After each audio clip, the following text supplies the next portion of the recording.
Halo, saya Yeskiel Akam Santoso.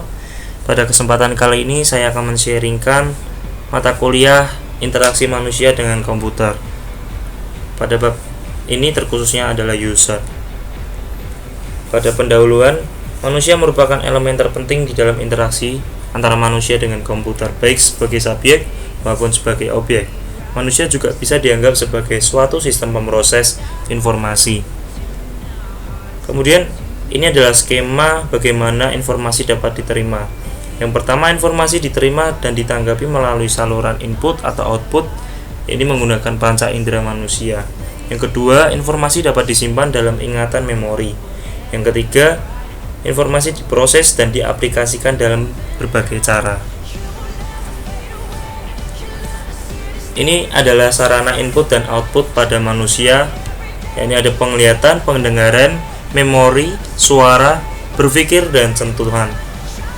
Pada penglihatan, di dalam dunia nyata mata selalu digunakan untuk melihat objek 3 dimensi. Tapi mata manusia akan tetap dipaksa untuk menanggap objek di dalam layar 2 dimensi sebagai objek 3 dimensi, layaknya objek-objek lain di dunia nyata. Nah, hal-hal yang mempengaruhi penglihatan di sini ada beberapa, yakni luminositas, yang kedua kontras, yang ketiga kecerahan, sudut dan ketajaman penglihatan, medan penglihatan, dan yang terakhir adalah warna. Yang pertama yakni luminositas, yang merupakan jumlah cahaya yang dipantulkan oleh objek. Jadi semakin tinggi tingkat luminositas suatu objek, rincian yang dapat dikenal oleh mata juga akan semakin tinggi. Tingkat luminositas suatu objek akan mempengaruhi sensitivitas mata terhadap kedipan. Yang kedua adalah kontras.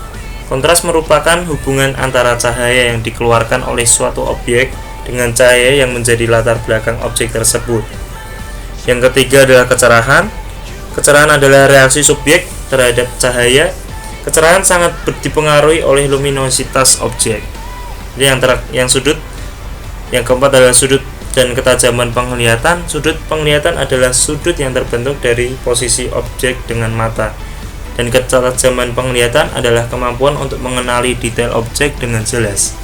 Sudut pandangan mengidentifikasi seberapa luas area pandang objek yang akan dilihat oleh si user.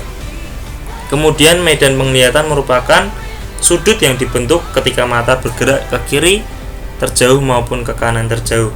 Medan penglihatan dibagi menjadi 4, yaitu binokuler, monokuler kiri, monokuler kanan, dan daerah buta. Dan sedangkan warna adalah gabungan cahaya yang terbentuk dari corak, intensitas, dan saturasi. Warna membantu manusia untuk membedakan berbagai objek yang ada. Penggunaan warna yang sesuai akan menaikkan efektivitas suatu tampilan grafis. Nah, ini adalah sarana input-output yang selanjutnya adalah pendengaran. Suara menunjang besar interaksi manusia dengan komputer sehingga akan terkesan real. Suara juga dibutuhkan untuk membantu orang-orang yang cacat dalam tanda kutip dalam penglihatannya, sehingga membantu mereka dalam menggunakan komputer. Pemanfaatan suara juga menunjang di dunia multimedia saat ini, termasuk dalam presentasi kali ini. Sentuhan.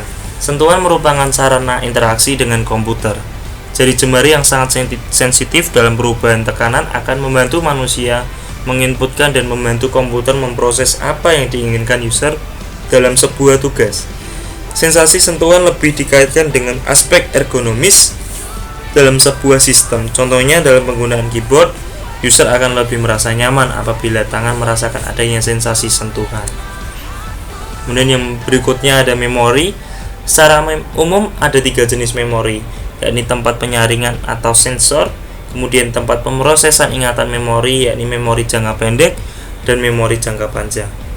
Yang pertama adalah memori penyaring atau sensor, berfungsi sebagai tempat penyimpanan sementara untuk rangsangan yang diterima. Kemudian memori ini dibagi menjadi 3, yaitu ikonik atau visual, ekoik atau auditorial, dan yang terakhir adalah haptik atau sentuhan. Memori ini secara terus-menerus diperbarui, dan segala informasi yang membutuhkan perhatian akan dialihkan ke memori jangka pendek. Selanjutnya adalah memori jangka pendek. berfungsi sebagai tempat penyimpanan informasi yang hanya dibutuhkan sesaat. Kapasitas sangat terbatas dan pengaksesan informasi sangat cepat, kurang lebih 70 milisecond. Penghilangan informasi juga sangat cepat, yakni sekitar kurang lebih 200 milisecond, dan informasi yang diakses berulang-ulang akan dialihkan ke memori jangka panjang. Dan terakhir adalah memori jangka panjang, yakni berfungsi sebagai tempat penyimpanan semua pengetahuan yang dimiliki. Akses informasi pelan, kurang lebih 1/10 second. Kapasitas yang sangat besar, dan informasi yang disimpan merupakan hasil pengulangan. Informasi dapat hilang secara bertahap tetapi sangat lama. Dan bahasan yang selanjutnya mengenai pemrosesan informasi. Menurut psikolog Paul Ekman, terdapat dua macam pemrosesan informasi, yaitu pemrosesan otomatis atau reflektif dan pemrosesan sadar, atau reflektif dan pemrosesan sadar. Pemrosesan otomatis di sini merupakan pemrosesan informasi yang terjadi tanpa disadari atau dikehendaki oleh seseorang. Pemrosesan telah begitu saja secara cepat tanpa adanya proses berpikir. Dan di sini tergantung si user mengulang-ulang suatu kejadian yang sama sehingga itu akan tersimpan secara otomatis di otak atau memori. Dan yang kemudian adalah pemrosesan sadar, yang merupakan pemrosesan informasi yang melibatkan kemampuan intelijensi dan pengalaman seseorang. Lama waktu pemrosesan sangat bergantung pada pengetahuan dan pengalaman seseorang terkait informasi yang diolah. Nah, ini adalah kelebihan manusia dan kekurangan komputer yang kita akan bandingkan sama-sama. Kelebihan manusia di sini yang pertama adalah memiliki kapasitas yang belajar yang bagus, jadi lebih dapat mudah beradaptasi. Dan kemudian infinite capacity LTM atau kemampuan kapasitas long term memory yang tidak terbatas. Kemudian kaya dalam multi-key long term memory. Dan yang keempat, memiliki pattern yang kuat, dapat mengingat dan dapat selektif dalam attention atau peringatan yang kuat. Kemudian kelebihan dari komputer sendiri yakni very fast processing atau dalam memproses dengan cepat. Yang kedua, tidak bisa salah dalam memproses kecuali program itu error, tapi sangat kecil kemungkinan dalam komputer ini akan melakukan kesalahan.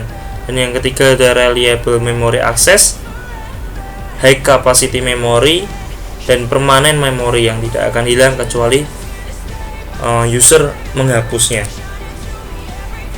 Kemudian kekurangan manusia sendiri, fast decaying working memory, atau manusia ini akan manusia yang mudah lupa sehingga dalam bekerja akan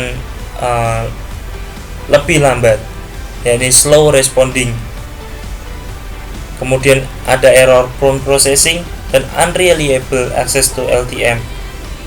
Yang terakhir adalah low capacity working memory.